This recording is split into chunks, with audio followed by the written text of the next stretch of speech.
In the month of August, Volkswagen had the only electric vehicle in the top 20 best-selling EVs worldwide that came from a legacy auto manufacturer, meaning Toyota, Honda, General Motors, Ford, etc. The only one in the top 20 best-selling EVs worldwide came from Volkswagen, and it was the ID4.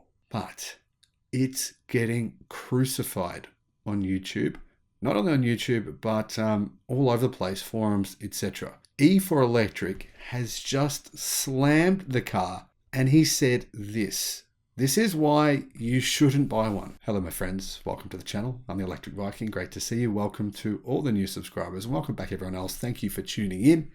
Thank you for supporting the channel. Thank you for subscribing to the channel. It's great to have all these new subscribers coming to the channel recently. But if you're new, make sure we have done more videos about the electric revolution, about EVs, about renewable energy over the past 18 months than I believe anyone else. There's more than 2,000 videos there. Make sure you check out some of those so you have an idea of what I'm talking about when I'm talking about it, because a lot of the stuff I assume you know. I assume you know your stuff. I assume you know about BYD, their history. I assume you know about who the best electric vehicle producers are in the world right now. And I talk about those in a number of videos. So make sure you check out some of those videos. What's going on right now? The Volkswagen ID4, 17,246 global deliveries in August of 2022. So Volkswagen delivered 17,000 of these in August worldwide, which it's a pretty good month, really. I mean, it's pretty good in comparison to Tesla's not the competition. And let's pretend China's not the competition. If you rule out Tesla and China, it's number one in the world. Seriously, rule out Tesla and China, it's number one in the world. Isn't that crazy? Model Y, though, Tesla delivered 65,000 in the same month, right? And it wasn't a great month for Tesla because they shut down production for much of the month of the Model Y in China. BYD was second and third. Wuling Hongwan Mini EV was fourth. Tesla Model 3 was third in the world with 31,530. Now, over the course of this year, from January to August of 2022, Volkswagen has delivered 99,880 ID4s worldwide. Not too bad. Are customers happy with that car, though? Are those 99,880 customers happy? Well, a lot of them are saying they're not. And here's why. There's a big difference between driving a car for a few hours at a media event, journalists, yeah, you're responsible, and living with a car for over a year as the host of YouTube channel E4 Electric, Alex Guberman has. He owns one. Kudos to him. He's got a good channel, by the way. I'll put a link in the description below to his YouTube channel. Guberman explains in this video that he's posted on YouTube that his ID4 first edition that he first got and was a big fan of at the start. He said it was better than Tesla, I believe. He no longer likes it. According to Guberman, the honeymoon is well and truly over. The car sucks. Well, yeah.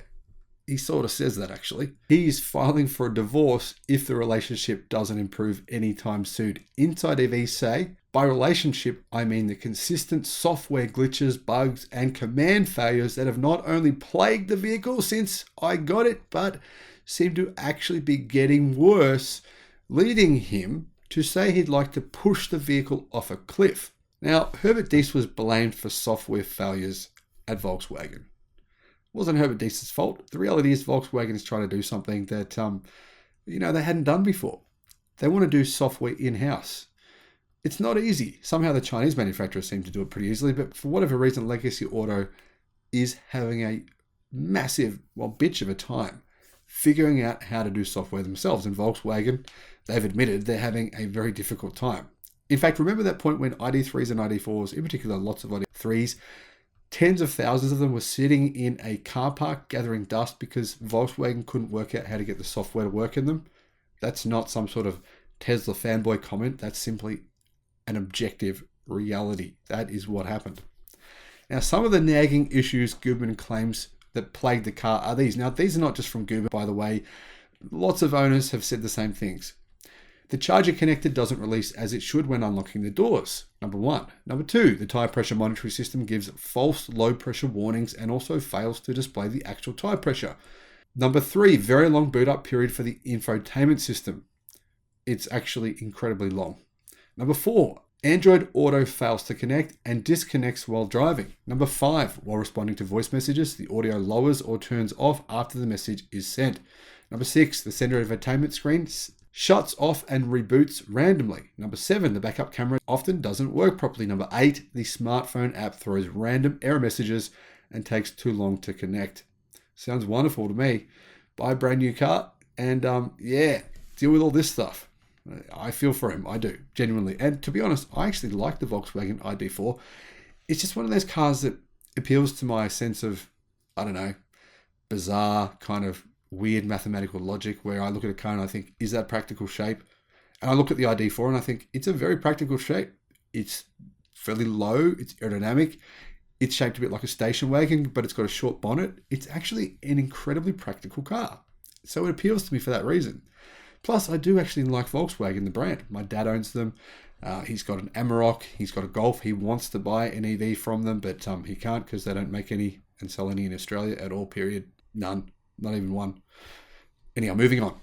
Goodman says the app is constantly throwing error messages and takes way too long to initiate a command. Sometimes when he sends a command to turn on the air conditioning, he can send the command, walk out of his apartment, then to the vehicle, and the air conditioning still hasn't turned on. Yeah, that sounds great. If you're thinking that Goodman may just be exaggerating the problems, I've seen Inside EVC, I've got numerous emails saying people have seen, or they had this experience themselves, and even journalists and owners as well, complaining about ID4 software problems.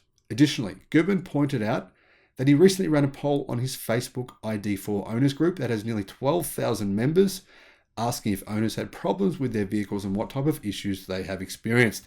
In the poll, only 34% reported having no issues. An amazing 40% of respondents reported having had similar software problems to him. Goodman used to have a very good relationship with Volkswagen, and when he complained to Volkswagen of America last year about these issues, they set up a meeting with Goodman and a software expert from Germany. That didn't work, obviously. The E4 Electric host reported that the expert blamed a lot of the issues on Google. Seriously, which didn't sit well with him. Now, the thing is, blaming Google. What? I mean, you can't. Is this a joke? I mean, is Neo blaming Google? Is Xpeng blaming Google? You know how many manufacturers of vehicles use Google and it's Google's fault? No one else is blaming Google except Volkswagen. Yeah, I'm not buying that story. Before making the video, Goodman claims he reached out to Volkswagen of America to see if they could come on his channel to talk about the continued problems, but the company declined to do so. Not a good move in my view. Now, there's a lot of apologists who have seen this video. They're making excuses for Volkswagen. You know what? I'm not buying that. That's not cool. Don't make excuses. If these things are real, which they clearly are, then Volkswagen needs to address them. And we need to point them out. We need to hold them accountable. Yeah, sure, it's not Dieselgate, but it does sound pretty sucky for owners of these cars. Let me know what you think in the comment section below. Let me know if you've got an ID4 or a Volkswagen and what you think of the brand in general. Thank you for watching. Bye-bye.